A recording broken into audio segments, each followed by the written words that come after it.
नैतिक जिम्मेदारी है या नहीं? अरे साहब, इससे तो कोई शिकायत किसी को नहीं है कि जिनका प्रोसिक्यूशन हो रहा है उनको भारत में अगर नागरिक बना दिया जाए, लेकिन मुसलमानों को बाहर छोड़ दिया, इससे प्रॉब्लम है। नहीं, मुसलमान देखिए, हिंदू हो जाएंगे, जैन हो जाएंगे, क्रिश्चियन हो जाएंगे।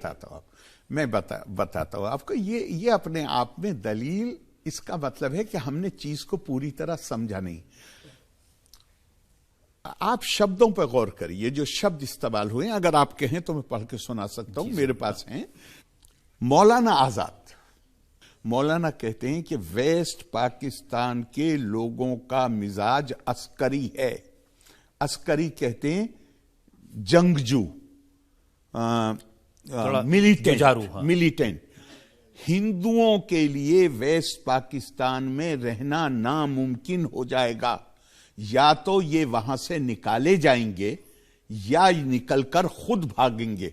और उसके बाद फिर वो आगे भी काफी बोलते हैं कि इसके नतीजे, क्योंकि इसके नतीजे हिंदुस्तान पे क्या पड़ेंगे, इसके नतीजे में मुसलमानों को किन परेशानियों का सामना, वो इस हद तक जाते हैं। मौलाना कहते हैं कि ये देश अगर बन गया तो ये पाकिस्तान जब बनेगा तो यहां इस्लाम जिंदा नहीं रहेगा और हिंदुस्तान में मुसलमानों के लिए कठिनाइयां पैदा हो जाएंगी। तो वो इस चीज को पूरी तरह समझते थे। लेकिन मैं आपको महात्मा गांधी से बड़ा तो हमारे लिए कोई नहीं हो सकता। 7 जुलाई 1947, 15 अगस्त को देश आजाद हुआ है। 7 जुलाई को महात्मा गांधी कह रहे हैं, हिंदू और सिख जो आज पाकिस्तान में हैं, अगर वो वहां नहीं रहना चाहते, और निस्संदेह ये उनका अधिकार है कि वो हिंदुस्तान आ सकते, और इस मामले में भारत सरकार की ये जिम्मेदारी होगी कि वो उनको नौकरियां दे, नागरिकता दे और वो सुविधाएं दे जिससे वो अच्छा जीवन भारत के अंदर जी सके। फिर पंडित जवाहरलाल नेहरू, नहीं, मैं पहले महात्मा गांधी का ही आपको एक और, मेरे पास कई सारे हैं जो हरिजन में उनका छपा हुआ है, लेकिन मैं एक बताता हूं आपको। और उन्हीं जो छपा है जैसे हरिजन में, वो पढ़ता हूं और उसके बाद उसका अनुवाद करता हूं। If Pakistan persist in wrong doing, there is bound to be war between India and Pakistan. अगर पाकिस्तान जो ये उत्पीड़न कर रहा है, जो ज्यादती कर रहा है, अगर ये पाकिस्तान लगातार करता रहेगा तो इसका एक ही नतीजा होगा, और वो ये होगा कि भारत और पाकिस्तान के बीच में जंग होगी। ये किसके शब्द हैं? जो अहिंसा का पुजारी था। वो ये मानते थे कि पाकिस्तान इतना ज्यादा जुल्म कर रहा है, बल्कि शायद महात्मा गांधी अगर जिंदा रह जाते तो महात्मा गांधी ने यह ऐलान किया था कि वो अब जाके, वो कुछ समय के बाद पाकिस्तान जाना चाहते थे, चूंकि जो खबरें उन्हें आ रही, जिस तरह वो यहां पे विभाजन हो जाने के बाद जिस तरह उन्होंने यहां हिंसा में घिरे हुए मुसलमानों की जानें बचाई, इसी तरह वो पाकिस्तान जाना चाहते थे। अब वो उनके लिए काम करते थे जिनकी जान और इज्जत को पाकिस्तान में खतरा। देखिए, मैं आपसे एक बात कहता हूं, हिंदू मुसलमान की बात करना, सिख की बात करना, क्रिश्चियन की बात करना, यह हमारी परंपरा के मुताबिक नहीं। हमारी परंपरा तो यह है, उत्तरम यत् समुद्र से हिमाद्री चैव दक्षिणम वर्षम तत् भारत नाम भारतीय यत्र संतति। हर कोई जो उत्तर में हिमालय और दक्षिण में समुद्र, इस बीच में जो कोई है वो भारत की औलाद। ये है सनातन सिद्धांत। तो फिर क्यों इस कानून ने मुसलमानों को छोड़ दिया? मैं बता रहा हूं आपको, यह है सनातन सिद्धांत, यह है हमारी संस्कृति, यह है हमारी सभ्यता। लेकिन पाकिस्तान के बनने से, पाकिस्तान की मांग और पाकिस्तान के बनने से विशेष परिस्थितियां पैदा हुई। एक सनातन धर्म होता है, एक युग धर्म होता है, एक देश धर्म होता है, एक काल धर्म होता है। काल धर्म यह है कि एक विशेष परिस्थिति पैदा हुई, पाकिस्तान बना। 1950 में पंडित नेहरू और लियाकत अली खान के बीच में समझौता हुआ, और उस समझौते में क्या कहा गया?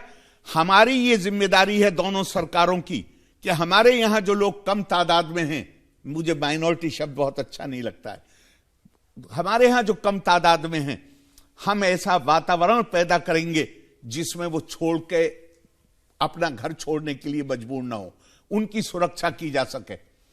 1950 में जिस समय ये पैक्ट हुआ है, उस वक्त वेस्ट पाकिस्तान में गैर मुस्लिम आबादी 17% थी, बांग्लादेश में 30% आबादी थी, हिंदुस्तान में अगर वो माइनॉरिटी शब्द आप प्रयोग करना चाहें तो मौलाना आजाद तो 3.5 करोड़ कहते हैं, लेकिन 4 करोड़ माना जाता है कि 4 करोड़।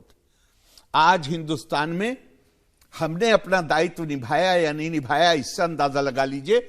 आज हिंदुस्तान में 20+ करोड़, वेस्ट पाकिस्तान में जहां 17% थे, आज मेरी मतलब सरकार की तरफ से चूंकि 3.1% कहा गया, मैं माने लेता हूं, लेकिन मैंने पाकिस्तानी डॉक्यूमेंट्स में देखा है कि 1.3%, और यह मैंने आज से 7-8 साल पहले कोट किया था जब सीए की कंट्रोवर्सी नहीं थी।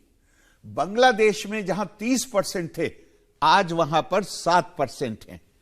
तो हमने वो जिम्मेदारी अदा की है या नहीं की है?